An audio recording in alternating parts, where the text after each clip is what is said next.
سیدنا معاذ بن جبل رضی اللہ عنہ سے مروی ہے کہ غزوہ تبوک سے قبل رسول اللہ صلی اللہ علیہ وسلم لوگوں کو لے کر نکلے۔ جب صبح ہوئی تو نماز فجر پڑھائی اور لوگ پھر سوار ہوئے اور چل پڑے۔ جب سورج طلوع ہوا تو رات کو چلتے رہنے کی وجہ سے لوگ اونگھنے لگ گئے، جبکہ سیدنا معاذ رضی اللہ عنہ رسول اللہ صلی اللہ علیہ وسلم کے ساتھ ہی رہے اور آپ صلی اللہ علیہ وسلم کے پیچھے پیچھے چلتے رہے، جبکہ لوگ سواریوں کو چرانے کے لیے ان کو لے کر بڑے راستوں کی طرف الگ ہو گئے۔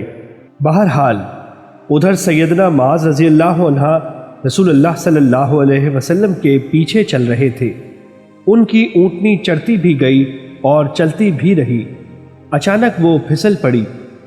سیدنا معاذ رضی اللہ عنہ نے لگام کھینچی، لیکن وہ دوڑنے لگی اور رسول اللہ صلی اللہ علیہ وسلم کی اونٹنی بھی اس کی وجہ سے بدکنے لگی۔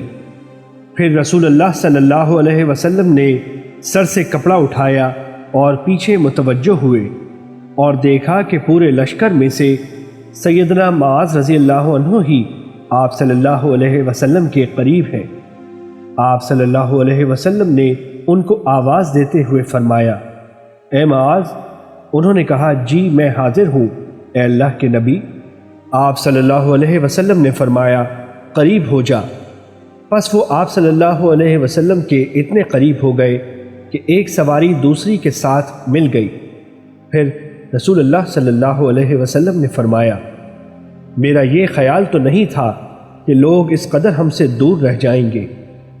سیدنا معاذ رضی اللہ عنہ نے کہا، اے اللہ کے نبی، لوگوں کو اونگ آنے لگ گئی اور ان کی سواریاں چرنے کے لیے دور دور تک بکھر گئیں۔ رسول اللہ صلی اللہ علیہ وسلم نے فرمایا، میں بھی اونگ رہا ہوں۔ بہرحال جب سیدنا معاذ رضی اللہ عنہ نے دیکھا کہ رسول اللہ صلی اللہ علیہ وسلم ان کے ساتھ خوش ہیں اور ان کے ساتھ خلوت میں ہیں، تو انہوں نے کہا، اے اللہ کے رسول، آپ مجھے ایک ایسی بات پوچھ لینے کی اجازت دیں جس نے مجھے بیمار اور پریشان کر رکھا ہے۔ اللہ کے نبی صلی اللہ علیہ وسلم نے فرمایا، جو چاہتے ہو سوال کر لو۔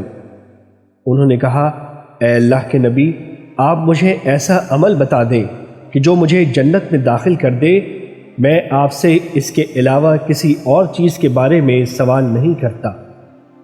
آپ صلی اللہ علیہ وسلم نے فرمایا، واہ واہ واہ، تم نے بڑے عمل کے بارے میں سوال کر دیا ہے، تم نے تو بڑے عمل کے بارے میں سوال کر دیا ہے۔ آپ صلی اللہ علیہ وسلم نے 3 دفعہ یہ جملہ دہرایا اور پھر فرمایا، لیکن یہ عمل اس آدمی کے لیے آسان ہے جس کے ساتھ اللہ تعالیٰ بھلائی کا ارادہ کر لے۔ پھر آپ صلی اللہ علیہ وسلم نے مزید کوئی بات بیان نہ کی، البتہ انہی الفاظ کو 3 دفعہ دہرایا تاکہ سیدنا معاذ رضی اللہ عنہ اس کو اچھی طرح یاد کر لیں۔ پھر آپ صلی اللہ علیہ وسلم نے فرمایا، وہ عمل یہ ہے کہ تم اللہ تعالیٰ اور آخرت کے دن پر ایمان لاؤ، نماز قائم کرو، صرف اللہ تعالیٰ کی عبادت کرو اور اس کے ساتھ کسی چیز کو شریک نہ ٹھہراؤ، اور پھر تم اس سلسلے کو جاری رکھو یہاں تک کہ اسی پر وفات پا جاؤ۔ انہوں نے آگے سے کہا، اے اللہ کے نبی، یہ بات دوبارہ ارشاد فرماؤ۔ آپ صلی اللہ علیہ وسلم نے 3 دفعہ دہرا دی۔ پھر اللہ کے نبی صلی اللہ علیہ وسلم نے فرمایا، اے معاذ، اگر تم چاہتے ہو تو میں اس دین کی اصل اور اس کی کوہان کی چوٹی کی وضاحت کر دیتا ہوں۔ سیدنا معاذ رضی اللہ عنہ نے کہا، کیوں نہیں اے اللہ کے نبی، میرے ماں باپ آپ پر قربان ہوں، آپ مجھے بیان کریں۔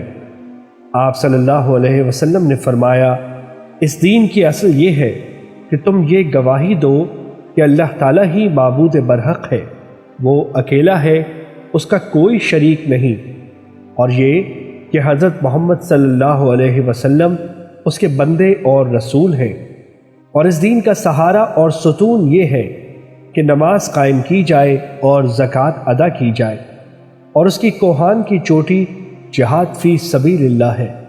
مجھے تو یہ حکم دیا گیا ہے کہ میں اس وقت تک لوگوں سے قتال کروں جب تک اس طرح نہ ہو جائے کہ وہ نماز قائم کرے، زکوٰۃ ادا کرے اور یہ شہادت دیں کہ اللہ تعالیٰ ہی معبود برحق ہے، وہ یکتا و یگانہ ہے، اس کا کوئی شریک نہیں، اور محمد صلی اللہ علیہ وسلم اس کے بندے اور رسول ہیں۔ جب لوگ یہ امور سر انجام دیں گے تو وہ خود بھی بچ جائیں گے اور اپنے خونوں اور مالوں کو بھی بچا لیں گے، مگر ان کے حق کے ساتھ، اور ان کا حساب اللہ تعالیٰ پر ہوگا۔ پھر رسول اللہ صلی اللہ علیہ وسلم نے مزید فرمایا، اس ذات کی قسم جس کے ہاتھ میں محمد کی جان ہے، فرضی نماز کے بعد جنت کے درجات کو پانے کے لیے جہاد فی سبیل اللہ ہی ایک ایسا عمل ہے جس پہ چہرے کو متغیر کیا جائے اور قدموں کو خاک آلود کیا جائے، اور بندے کے ترازو کو سب سے زیادہ بھاری کرنے والا یہ عمل ہے کہ تم اللہ تعالیٰ کے راستے میں کوئی چوپایا خرچ کرو یا اللہ کے راستے میں کسی کو سواری دے دو۔